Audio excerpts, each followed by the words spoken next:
Mpaka Mutharika yemweyo mwapanga zina koma inu zero. Akuluakulu, 2015 Mutharika anapita ku China. Pobwerera anabwesa mabiliyoni, magesi amalasha, National ID, sewatsangano, komanso chipatala cha khansa ku Lilongwe. 2018 Mutharika anapita ku China Africa Summit. Anabwerako ndi $100 million. Misewu yonse ikumangidwa ku Lilongwe anapempha ndi Mutharika. Dayo College Highway kuchoka ku City Center mpaka ku airport. Sewa Kanengo kudusa area 25, area 49 mpaka Nchinji roundabout. Sewa Biwi kukafika ku Bunda 10 off. Ngakhale bridge ya Lilongwe amene anapempha ndi Mutharika. Posachedwa Chakwera anapita ku Germany kokwera njinga ya kapalasa. Kuchokapo anali ku Italy. Anaononga 4 billion ya boma. Ine sinali ndi makalata oti ndizitumikira ngati mbusa wa assemblies. Mutharika anakumana ndi Trump ku America. Anampasa ma secondary school 250. Lazarus Chakwera anali komweko maulendo atatu. Amajambulisa ndi Joe Biden. Ine sinagwirepo ntchito kuboma kakuliponse. Ntchito imene ndimagwira ine ndimagwira ntchito ku Chipiko. Akagulisa mafuta ndalama sizikuoneka. Ku Tolgate, Mera, Nokma, mabiliyoni anasowa. Ndikunena pano matraki onyamula mafuta 150 angoima ku Dar es Salaam. Boma likulephera kulipira masupplier $20 million. Chikhalidwe cha Kuba ndikatangale chasanduka ngati chikhalidwe cha Malawi.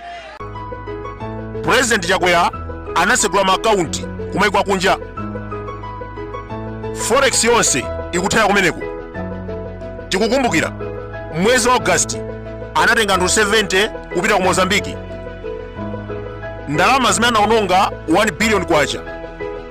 Thumba achimanga tukugula 50,000. Mdziko muno muli njala yadzaoneni. Akanakhala wanzeru ndalama imeneyi akanagulira matumba 20,000 ndi kugawira anthu ovutika. Dr. Chakwera sanakhalepo mboma sakudziwa kuti zimakhala bwanji kukhala nduna kuyendetsa dziko. 2020 atalowa mboma anasankha nzake kupita ku High Court. Koma zimene akuchita majaji amenewa zachinyengo. Mwachisanzo Agnes Patemba ndi amene anagamula kuti malo ya Chakwera apatsidwe 9 billion. From there anapangidwa promote kukhala High Commissioner mdziko la Britain. Kumeneku kunali ngati kunthokoza. Mayi ameneyu anagamula kuti maloya amene amayimira Chakwera pamwando wa chisankho apatsidwe 9 billion. Nthawi yomweyo analandira promotion kupita ku High Court. From there sipanapite chaka anamusankha kukhala Deputy High Commissioner mdziko la Britain. Opposition ikadandaula, Simeon Deza ameka injunction kuti mlanduwo usakambidwe. Taona posachita pompa zipani zotsutsa zimadandaula kuti Malawi Electoral Commission kwachuka masapota a MCP. Mandala Mambrasa anayika injunction imeneyi amalesa kuti mlandu umenewu usakambidwe. Anabadwira ku Yudeya mu nthawi yakuti boma la tsiku limenelo linali boma loyipa la Katangale. Zunesi Sata anaba mabiliyoni. Mahmud Chunala analowesa simenti matumba 1.2 million mdziko muno anawakhulukira. Mwana wa President Nick Chakwera anagula famasi ya 2.7 billion.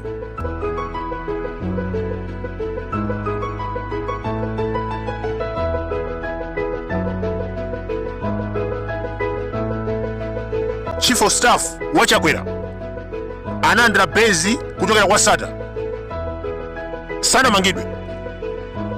Now pa kesi ya Chisale palibe umboni onena kuti anaba ndalama za boma. Akhoti akwiza ndi MCP kuti amulande katundu. Poyamba amatiuza kuti analowesa simenti mwachinyengo. Nkhani itapita ku khoti anakana katunduyo anali wa Chunala. Pamene unena pano Mahmud Chunala anamukhululukira. Ndeti mafunsa kuti Zunesi Sata anaba ndalama za boma munamukhululukira. Palibe umboni kuti Chisale anaba ndi chifukwa anakulanda katundu.